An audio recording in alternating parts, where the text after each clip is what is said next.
In the heavy, relentless grip of monsoon season, Penlaung Township in Myanmar's Shan State feels entirely isolated from the rest of the world. Thick white mist fills the valleys, obscuring the mountains and creating an atmosphere that feels entirely disconnected from corporate headquarters. For a newly deployed sales team, that isolation was showing up in the data.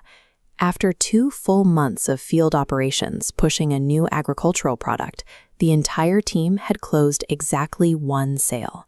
The head of sales and marketing saw the disastrous metrics and left the corporate office. He traveled deep into the chilly mountain frontier, eventually getting on a field motorbike to diagnose the failure firsthand. 2 months of operations, a freezing sales team, and a single signature. Even the most effective agricultural product is useless if standard corporate operations cannot penetrate the geographic and cultural isolation of a remote village. The team had been running a standard corporate playbook.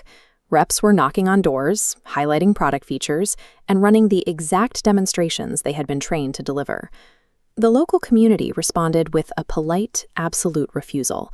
For the outsiders, it was an impenetrable wall.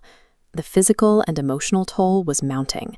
The reps were burning out from constant rejection, trudging through the cold, wet climate with nothing to show for it.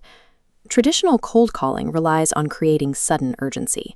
That mechanism fails when deployed against a high-trust community that naturally views outside pressure with skepticism.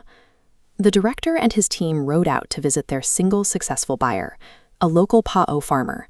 For him, the product had worked perfectly, drastically reducing his manual labor in the fields. Recognizing an opportunity to scale, the director laid out a lucrative corporate commission structure. He pitched the farmer on becoming a local agent. The farmer rejected the financial incentive outright. He looked at the director and explained that money was of little use to him. Quote, "I only have 1 stomach. How much food can I even eat?" He didn't value raw profit. He valued the fact that the product saved him hours of labor, granting him the time to volunteer in his village and prioritize a peaceful daily routine.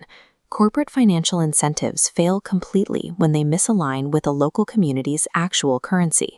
In Penlaung, wealth was time and shared well-being. Following that conversation, they walked out onto the farmer's elevated balcony. The house sat directly above a dirt path that served as a main artery connecting several neighboring villages. Right at that moment, a dozen local villagers happened to be walking along the path below. The farmer abruptly shouted down to his neighbors.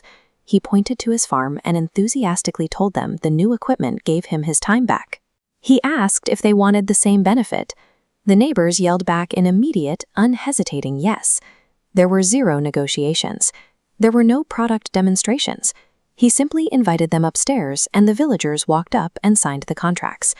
In a single afternoon, the team fulfilled their entire 1-month sales quota. When a neighbor confirms that a product solves a specific local problem, the usual skepticism toward outside sales reps is replaced by community trust. The momentum held. Villagers were actively calling ahead. The market was primed before the reps even arrived. This shows the structural shift. They transitioned from pushing an unwanted product to the community organically pulling it inward. Step 1 is locating the customer whose daily work is significantly easier. Step 2 is identifying individuals who act as a natural community hub. Sustainable growth in these environments relies on mapping the architecture of local social influence, finding the specific points where community trust is already concentrated. Years later, that strategic pivot was still holding up. The product remained deeply embedded and widely used across the entire village.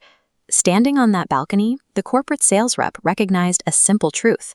The local farmer was a vastly better salesperson than anyone on the payroll.